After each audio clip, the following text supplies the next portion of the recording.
everyone, and happy Tuesday. My name is Jenny Eden Burke, and I'm here today with Megrette Fletcher, who I'm delighted to be talking to today. We're going to be discussing how to move past diet culture and diet mentality and really shift into mindful and intuitive eating practices. I'm so delighted to be with Megrette today. She is someone who I've been associated with for, I think, about 10 years now.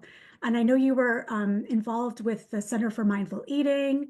And Megrette actually wrote a wonderful, beautiful review for my book back in 2017. And I'm just very, very happy to finally meet with you and talk with you in person. So welcome to everybody watching today. And why don't you share a little bit about yourself? I'm a registered dietitian, diabetes care and education specialist. I'm the author of a Substack called No Weight Loss Required. And like Jenny, I'm super interested in bringing a weight inclusive approach for people who are trying to prevent or manage blood glucose.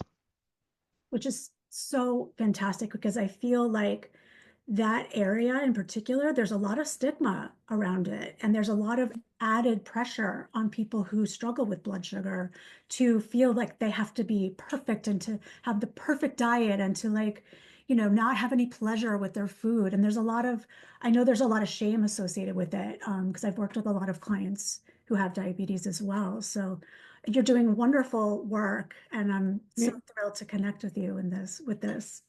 It's like you were in all of my sessions. You really hit the hammer on the head. When we think about diabetes, there is a lot of documented weight stigma and diabetes stigma. And this is very prevalent in mostly type 2 and pre-diabetes.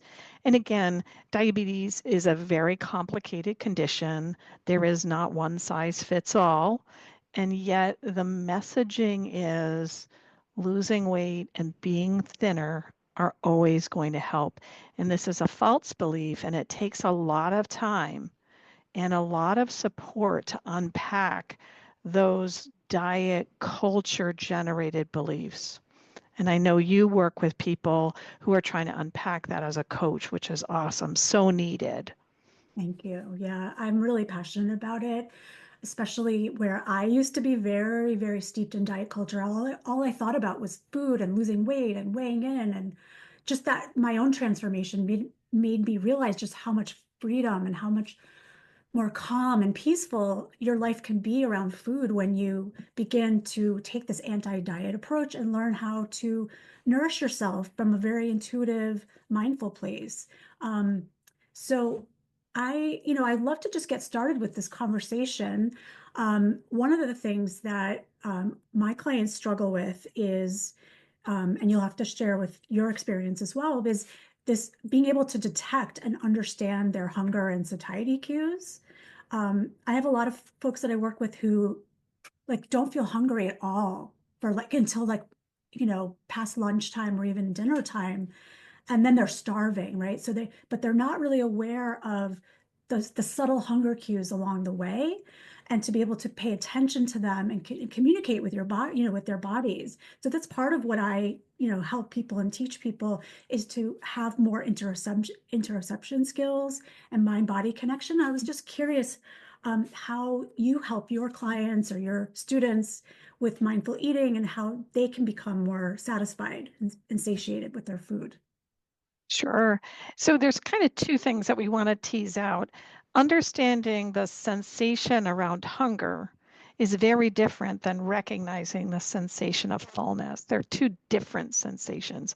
We assume that they're the same. So when we talk about hunger, hunger feels very different than fullness. And I know that you're interested in neuroscience, so we have to recognize if we're changing how we notice, meaning, oh, it started with a blue light and I'm going to stop when it's a green light. That's a harder, thing to do than if it starts with a blue light and ends with a blue light. Like, oh, I got it. I see the similarities. So I always try to caution people when they say like, oh, I should be able to know when I'm hungry. I should be able to know when I'm full. And so those are the first thing. Second thing is that diet culture teaches us not to trust hunger. So that's one of the other things to really think about. And, as a coach, it takes a long time to build that relationship. So we can turn around and say, like, oh, this actually is physical hunger and I can trust this. Oh, this is emotional hunger and I can trust this. I can trust my direct experience. So that is very different than recognizing it, because we don't want to recognize things we don't trust. So first and foremost, now satiety is very different than fullness. And I think a lot of times people get those two confused. So how I like to describe it is fullness is like the weight of food in your stomach. I could eat 2 heads of iceberg lettuce or drink lots of water and feel physically full because there's a lot of weight in my stomach, but I wouldn't have any satiety. Satiety is the level of satisfaction you get from eating. Now, satiety is measured differently than that. So what we measure is the amount of time between one point when we eat and another point when we eat.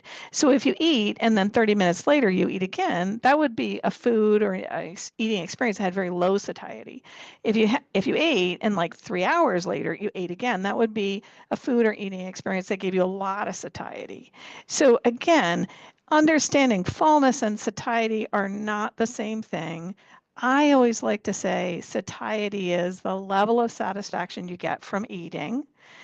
A lot of times we need some food sparkle to be satisfied. And we all know what food sparkle is, but it's the stuff that makes us go, ooh, goody. And again, if we don't have that trust, are we going to trust ourselves to add that sparkle? So I think that that's one of the things that diet culture says: no sauces, no gravies, no nothing, got to be plain, got to be white, got to be boiled, got to be yucky. And and when you turn and you say, well, yeah, I can feel full, but I'm never going to feel satisfied if I eat that way. And I'm like, yeah, you really won't. No, that's such an interesting approach, because it's so true that if you don't have that, foundation of trust. I know that when I was dieting, I would totally ignore my hunger cues. And when you do that enough, then your body gets really mixed up. Like, is this emotional hunger? Is this physical hunger? What is this? Can I trust this? And I really resonate with that so much. And I'll just add, like, when I'm working with clients, I'm trying to help people drop into their bodies more and to really understand these, like, very subtle cues. Like you said, it's that spectrum. And the way that I have done that with my clients is to look at it as like 3 different types of fullness. So, like, one is like your stomach fullness that you talked about, with, like, if you have a lot of broth or water or vegetables even, it's going to make your stomach really full, but you're not going to be like really satisfied. And then there's also taste satiety, where you actually get enough of that taste that it's like there's that sensory specific satiety, and you want to move on to like something sweet, or you want to move on to something else. And then that last one is that full body satiety, where I often find that it's a combination of, like you said, a sparkle food, something that's comforting, that's pleasurable, that's macronutrient balanced, but it doesn't have to be, and that really just fits your lifestyle, and you can walk away from the table just feeling like a big hug. You feel energetic, you feel happy, and you don't have to think about food for many, many hours after, or several hours. So that's how I define it. And I think, like, getting to that point is what's I find very fascinating, is to help people get to that point where they understand all 3. So Yeah, thank you you. really outlined a lot of different ways to look at satiety. And I do think that, every person is going to have kind of a different way that they're going to get there. And so just giving ourselves permission to explore and to even play with different ways to add satiety is great. And so again, how we do that, there's lots of approaches. The point is, when working with someone like yourself, with a coach, you're giving yourself permission to explore. You're giving yourself permission, low stakes, permission to just turn around and say, well, I get to play with things. Did this work? Did that work? Did this work? Did that work? And again, you can see it's not a quick fix. Because really what we're doing is the more that we can explore and play with and listen and learn and try and forgive, the more we're building that trust, which is ultimately the core of the work that you do. Oh, I love that so much. It's taking a lot of the external cues that we get and turning them internally. Like not the clock, not what this diet person said, not what that, but like what is it the actual experience for you? So thank you so much. That's a wonderful way to describe that. So I would love to ask you what you have observed in your practice as the most challenging mental barriers that people face when they're transitioning, let's say, from diet mentality or doing specific diets to a more mindful or intuitive eating approach. What strategies has been effective for you in your work? Yeah. I think in what I've observed, and I am mindfulness based and I've been meditating for over 30 years.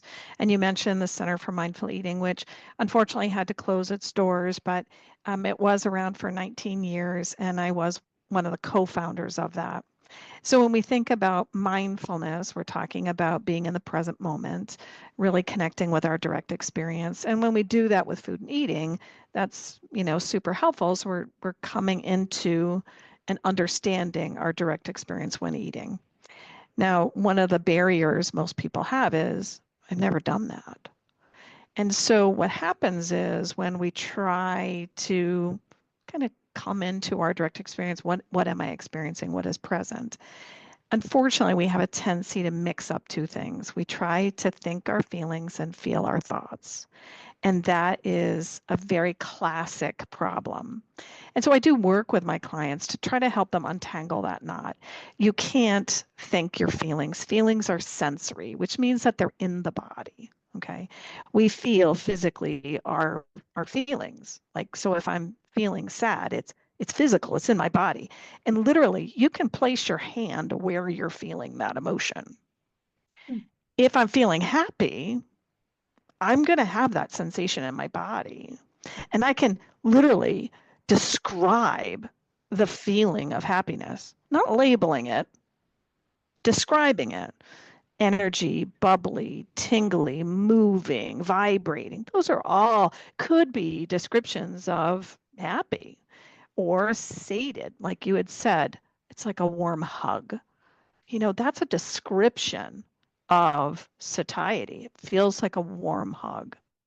So, again, what we're doing is when we practice mindfulness, we're actually feeling our feelings. And when we understand diet culture, we're thinking our thoughts. So, separating those two things out is super, super helpful. Now, what you and I know working in this field is diet culture um, is confusing. It's contradictory. It's oppressive. And so, again, a lot of times when we're in contradictory, confusing, and oppressive situations, we're told to, well, don't feel that way, or you shouldn't think that way, or I don't know why you believe that. And again, it's not helping us feel our feelings. It's not helping us to think our thoughts.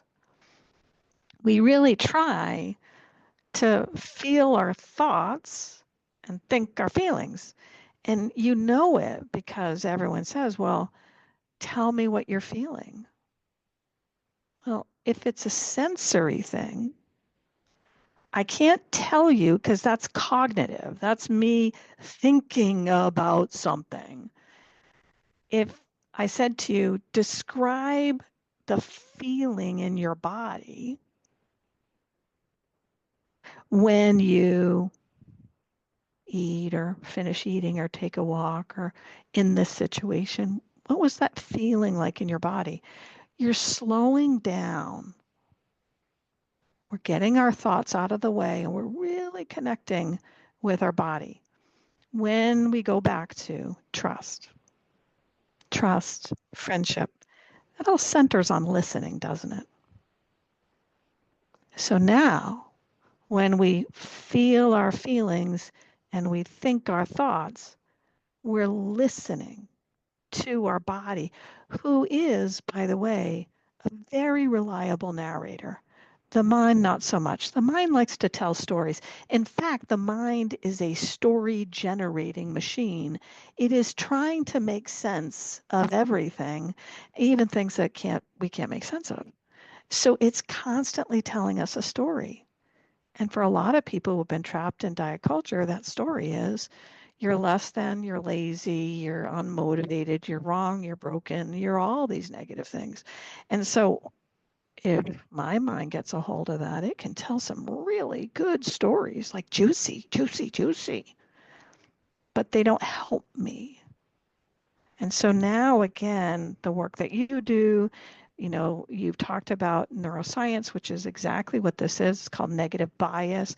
There's so much to understand about how we approach problems. And a lot of times we try to approach our feelings by thinking about them. One of my favorite phrases is overthinking is underfeeling. I like that. That's great. And I love this distinction too about the thoughts and feelings, because a lot of times it's very, very hard to extricate yourself from, that and to make sense of that. But as you were speaking, I was also thinking like, especially with the stigma and, so many people confused about how should I eat? Should I have low carb, low fat? Should I have high protein? Should I do like, how should I eat? I feel like a lot of people are very much so overwhelmed and confused that they end up conforming to whatever the outside culture says. Like, you must have salad dressing with the tines of your fork, and like all these rules start to come about. And we really believe those rules, right? I mean, I had this experience a few years ago, and I haven't dieted in probably almost a decade. I was going to have some cranberry juice, and my first thought was, oh, no, no, no, you can't drink your calories. And I was like, wow, that is still with me after all these years. And just to be able to bring awareness to that and then say, "Ooh, that's an old that's an old belief. That isn't actually true. Cranberry juice isn't going to make me unhealthy. Cranberry juice isn't going to make me gain weight." So, really, I really, really appreciate that distinction and like the trust that you can build by listening to your body. Oh, that's great. Love it so much. Um, so I'm moving on because I'd love to hear a little bit more about your approach with diabetes and working with folks who have diabetes.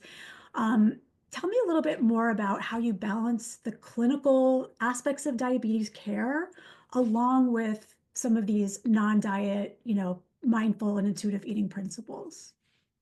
Yeah, I think right now we have to just recognize having diabetes is hard. Preventing diabetes takes effort. Um, managing glucose is hard. It's a complex thing. And there was a study that was done, and it said, how many additional decisions does somebody with diabetes make in a day? And I often ask my clients, I'm like, how many do you think? Jenny, I'll ask you, how many do you think? How many food decisions do I make, or decisions in general? Somebody with diabetes, how many additional decisions does Oh, somebody with additional, diabetes make in a day? probably 100, a lot Yeah. more. Yeah, it's 180 to 300. Oh, wow.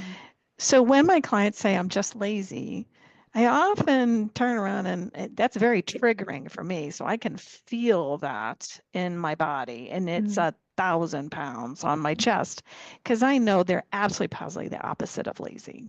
They're very motivated and they're dealing with a lot of decisions. So 180 to 300 additional decisions. That's like every, 3 to 7 minutes you're trying to figure out what to do. It's a lot. Yeah. And when you turn around and you paint this narrative that we're lazy or unmotivated or you caused it or it's your fault or it's because of your size or your activity or choices you made, you are now making something that's hard harder. And that's stigma. Mm. Stigma does not motivate. We have a lot of research and growing research about stigma and weight stigma. So diabetes stigma and weight stigma and how they are intersectional. So they work together, they actually magnify each other. And so when we talk about stigma and we talk about diabetes stigma, we realize it's a knot and we have to untangle that knot. And so that's one of the ways that, I try to work is just to turn and say, weight is an outcome of behaviors. So if I do something, it's an outcome. It may not be just of behaviors too. Weight is an outcome of many complex things, but it's an outcome. It's not a behavior. I can't sit in my chair and do weight loss. That's not a behavior. It's an outcome of many conditions and behaviors. And so that's one of the things that people forget is that weight loss isn't a behavior. So what are behaviors that could support me? So again, just kind of using your program as an example, taking time to listen is a behavior. It's a stress reducing behavior. We know that cortisol is released when people are stressed. We know that cortisol is antagonistic to blood sugars. Okay, so we want to create spaces where people feel safe and feel like they're heard and they can let the stress out. Yeah, exactly. That's a behavior you could do. What does it look like? It could look like pausing before eating. It could look like just taking a mindful walk, not walking to burn calories, but just walking to connect with yourself, with your surroundings, just enjoying moving your body. There's so many different ways that we could bring the present moment into our diabetes care, into preventing diabetes. And again, when we think about mindful eating, the beauty of mindful eating, which is mindfulness applied to food and eating, is you know when to do it. So I always like to say to people, it's about 1,095, times where we eat, if you eat 3 times a day in a year. It's a lot of practice. So if you say, oh, before eating, I'm going to pause, check in, you're practicing pausing, essential skill in mindfulness, 1,095 times in a year. That's a lot of practice. If you turn around and say, I'm going to practice checking in when I eat, you know what you're doing and when you're doing it. Well, that's really awesome. It's easy to remember. I'm going to eat. So that's super easy to do. So now when we start turning around saying, well, wait a second, if eating is an anchor behavior, and that's how change process works, we talk about anchor behaviors, or sometimes they're referred to as a behavioral engine, but it's the thing that helps us remember to do all the other stuff. So when we think about eating, we're going to do it. So I don't need to be really reminded. I know I'm going to eat. And it's easier if diet culture isn't part of that because diet culture makes that harder. So as I start trusting myself and I start eating and nourishing my body on a regular basis, I can start using this mindfulness approach. I can get coaching, I can get support to use this approach to say, I'm going to use evidence-based research, mindfulness-based research. We have a lot of research on that before eating. So I know when I'm going to use this really effective thing, I'm going to do it before I eat. It's actually going to help me enjoy my food and eating more. And I'm practicing actually rewiring the neurons in my brain. That's I the just think it's coolest fast. part.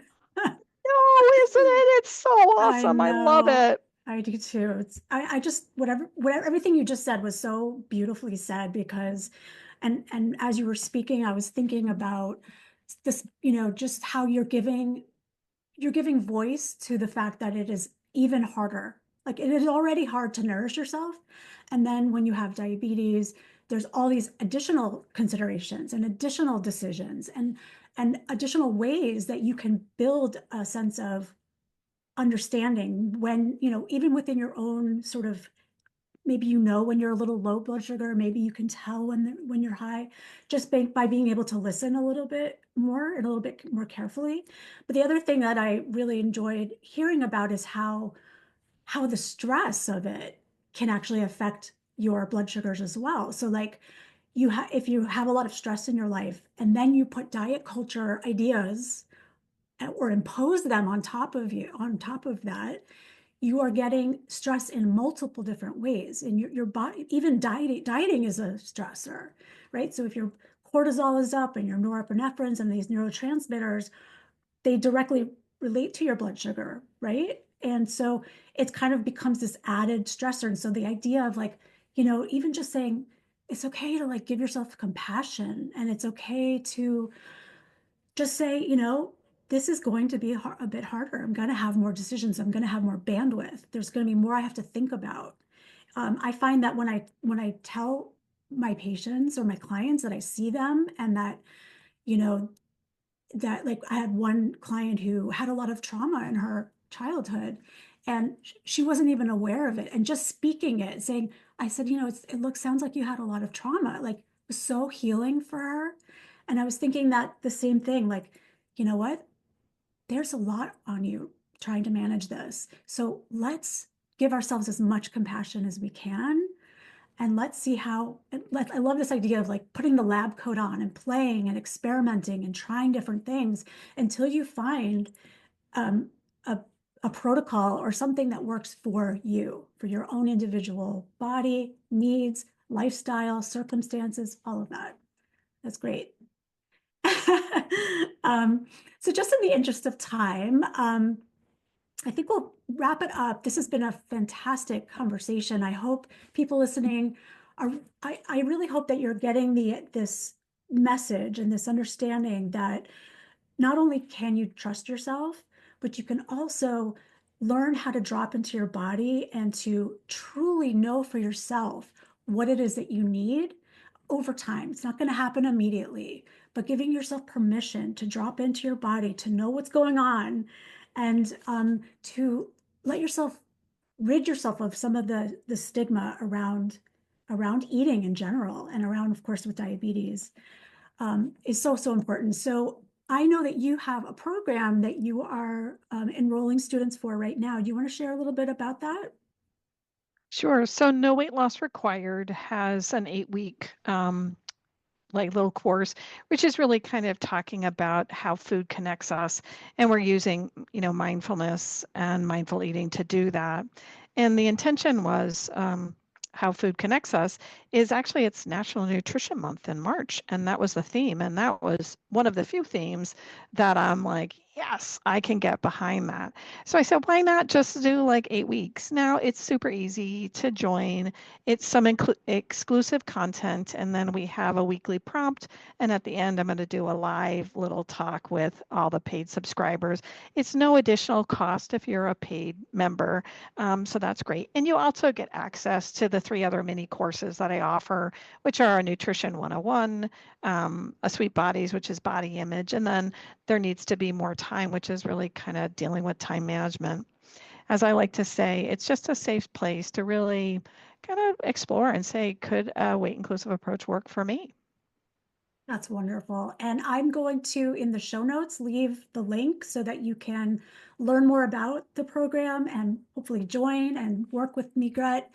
And I just so appreciate you joining me today. I will also mention before we end that I'm enrolling into my offer for my premium level of Just One More Bite with Jenny Burke, which is just a more in-depth articles than you would get from the free plan. A consciously eat it, the podcast, sorry, private podcast called Consciously Eaten.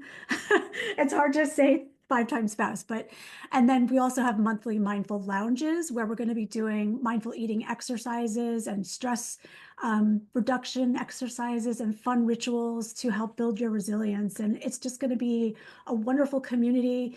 I'm offering a discount from now until March 18th, and would love to have you. And I'll leave that info at the bottom as well. So, Migra, thank you so much for joining me today. Any last final thoughts before we finish up? No, it's great. And I'm so excited that we got to have this conversation. So thank you so much for inviting me. Thank you. Have a great day, everybody. Bye.